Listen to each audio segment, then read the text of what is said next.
Name of Allah is the most merciful and beneficent. Myself Sarmesh Khan and now we are going to discuss about introduction of 12.2 vectors. Component form. Actually component form क्या होती है? A quantity such as force, displacement, force हो सकती है, displacement हो सकती है, velocity हो सकती है. ये सारी क्या है? ये vectors forms हैं.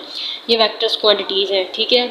Is called vector and is represented by a directed line segment. जैसे फिजिक्स में हम कोई वेक्टर होता है तो हम क्या कर देते हैं, ऊपर एरो का निशान लगा देते हैं. यानी वो क्या हो जाता है, एरो का निशान इस तरह से लगा देते हैं. वी वेलोसिटी एरो का निशान है, ये क्या शो कर रहा है, ये वेक्टर है. ठीक है. लेकिन कैलकुलस के अंदर हम क्या करते हैं, डायरेक्टेड लाइन सेगमेंट लगाते हैं, उसको हम कहते हैं कि ये वेक्टर है. ठीक है.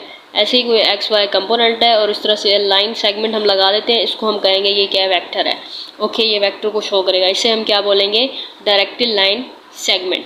The arrow points in the direction of the action and its length gives the magnitude of the action is terms of वगैरह वगैरह. कहने का मतलब यह है कि ये वेक्टर होता है. एक वेक्टर की क्या होती है, मैग्नीट्यूड होती है. ठीक है. और लेंथ होती है. मैग्नीट्यूड या फिर लेंथ या फिर डायरेक्शन. ठीक है जी. कुछ की जो वेक्टर्स होते हैं उनकी जो डायरेक्शन होती है वो सेम होती है, कुछ की जो डायरेक्शन होती है वो क्या होती है, अपोजिट होती है एक दूसरे के. ठीक है. लेकिन ये जो है इनकी जो डायरेक्शन है वो क्या है, आपस में सेम है और मैग्नीट्यूड भी क्या होगा, इनका सेम होगा. ये बात है. अच्छा. तो ये एक इसका इनिशियल पॉइंट होता है और दूसरा इसका क्या होता है, टर्मिनल पॉइंट होता है. ठीक है. इस डायरेक्टेड लाइन सेगमेंट का. और ये ए बी हो जाएगा इसकी मैग्नीट्यूड. अब ये है 2 डायमेंशंस और ये है 3 dimensions.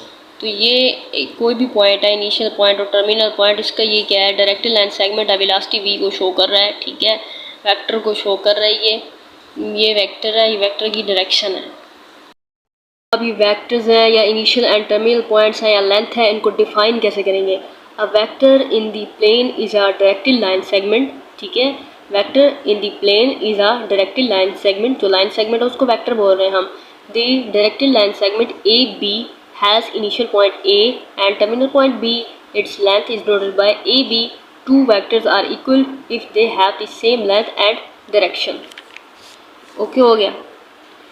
Component form. If V is a two-dimensional vector in the plane equal to the vector with initial points at the origin and the terminal point V1 V2, then the component form of V is, तो V1 और V2 हो जाएगा. अगर ये क्या होगा, 2 dimensional होगा. अगर ये 3 डायमेंशनल होगा तो V1 V2 V3 हो जाएगा. ठीक है. तो ये इसकी कंपोनेंट फॉर्म है. द मैग्नीट्यूड और लेंथ ऑफ द वेक्टर वो हम कैसे निकालेंगे, इस तरह से V1 का स्क्वायर प्लस V2 का स्क्वायर V3 का स्क्वायर का अंडर रूट. ठीक है. V1 की जगह पे x2 माइनस x1 है. V2 की जगह पे हमने y2 माइनस y1 लिखना है और V3 की जगह पे z2 माइनस z1 लिखना है. अब एग्जांपल पे आ जाते हैं. इसमें हमने फाइंड आउट क्या करना है, हमने एक तो कंपोनेंट फॉर्म. ठीक है. और दूसरा मैग्नीट्यूड या फिर लेंथ. अब ये 2 पॉइंट दिए हुए हैं, एक है इनिशियल पॉइंट P और दूसरा है टर्मिनल पॉइंट Q. ठीक है जी. तो अब ये हमारे पास है P पॉइंट है. इसका मतलब है ये x1 है और ये क्या, ये x1 है, ये y1 है और ये z1 है. ठीक है जी. और ये हमारे पास क्या है, x2 y2 z2. अब हमारे पास V1 क्या हो जाएगी, x2 माइनस x1. तो ये हमारे पास होगी x2. ये हमारे पास क्या होगी, ये हमारे पास होगी x2. ठीक है. ये तो हमारे पास x1, ये हमारे पास x2 माइनस x1. तो x1 क्या है, -3. ठीक है. तो हमने यहाँ पर लिख दिया, ये इसका आंसर -2 आ गया. इस तरह से y2 माइनस y1 है. तो ये हमारे पास क्या हो जाएगा, y2 और ये हमारे पास क्या हो जाएगा, y1. इस तरह से इसका आंसर क्या आ गया, -2. तो ये हमारे पास क्या हो गया, हमारे पास कंपोनेंट फॉर्म. अब हमारे पास इन तीनों की आ चुकी है, क्योंकि यहाँ पर एक x था, y था, z था, 3 थे, 3 डायमेंशनल था. तो इसलिए हमने V1 भी लिया था, V2 भी लिया था, V3 भी लिया था. अब इसके जो आंसर आ जाएंगे वो एक वेक्टर फॉर्म U बन जाएगी. कंपोनेंट फॉर्म ये आ गया. ठीक है. ये x, ये y, ये z.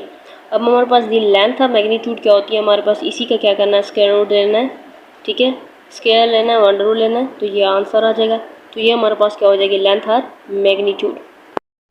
इसी तरह से ये हमारे पास 12.2 की एक्सरसाइज है. इसके क्वेश्चन हैं. क्वेश्चन नंबर 1 है, ये हमारे पास इनिशियल पॉइंट दिया हुआ है, ये टर्मिनल पॉइंट दिया हुआ है. ये क्वेश्चन नंबर 1 है. 3u दिया हुआ है. अब हमने क्या करना है, कंपोनेंट फॉर्म इसकी बतानी है और मैग्नीट्यूड या फिर लेंथ ऑफ द वेक्टर बतानी है. तो इसको क्या करेंगे, 3 के साथ यू को पहले मल्टीप्लाई कर देंगे, तो 3 था।